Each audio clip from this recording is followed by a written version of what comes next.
In that window on the second floor, the single one in front.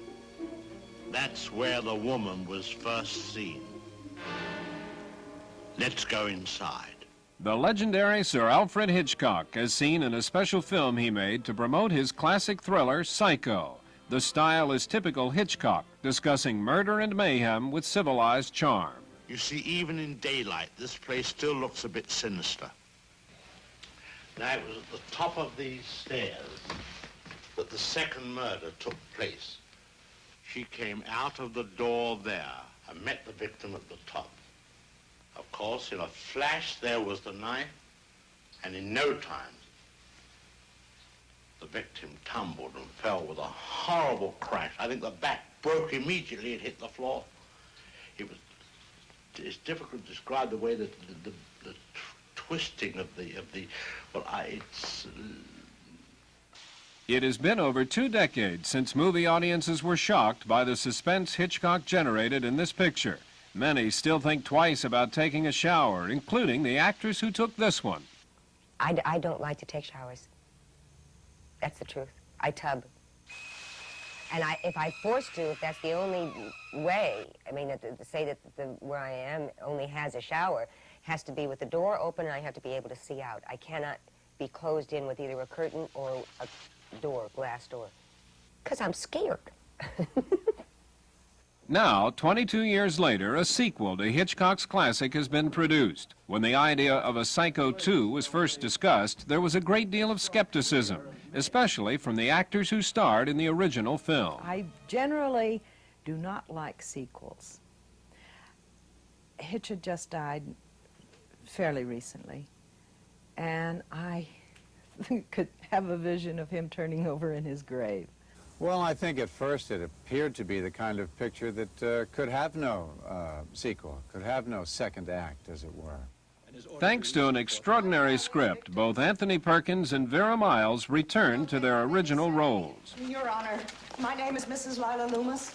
I have a petition here signed by 743 people against Norman Bates' release, including the relatives of the 7 people he murdered. I'm convinced that the writer and the director have gotten together a story which hangs together and hangs by itself as well as the original did.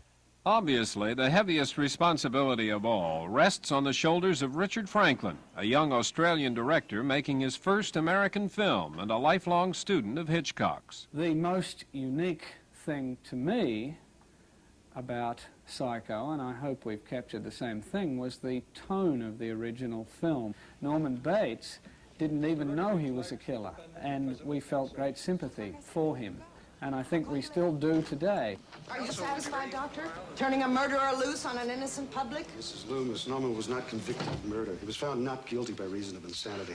And since he is no longer in... Just he has legal as much of a hocus right pocus. to his own life and when as he you or I. murders again, you will be directly responsible. I love the motivation of my character. If somebody had killed so brutally a member of my family and they were going to come out, I think I would feel just as angry.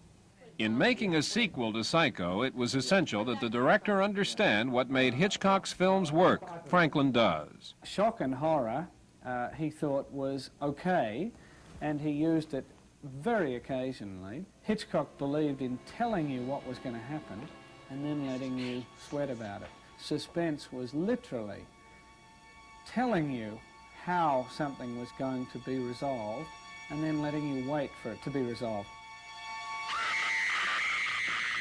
One of the primary elements in the success of the original Psycho was the now familiar Bates Mansion, a house whose design was dictated by Hitchcock himself.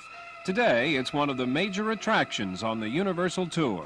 And as we turn the corner to your left, get your cameras ready. You'll get your best shot of this historic old house, perhaps the most frightening prop ever used in a motion picture by Sir Alfred Hitchcock.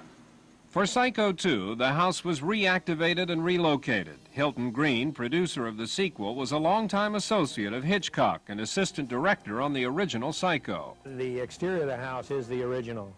The interior of the house, the front here, is the original front that they've kept in storage. That was worked on the newel post lamp. There are many props, set dressing, we have found here at the studio and in Hollywood that were from the original. They rebuilt the sets down to the last small prop on the table and the picture on the wall. So there was a feeling of deja vu walking onto that set.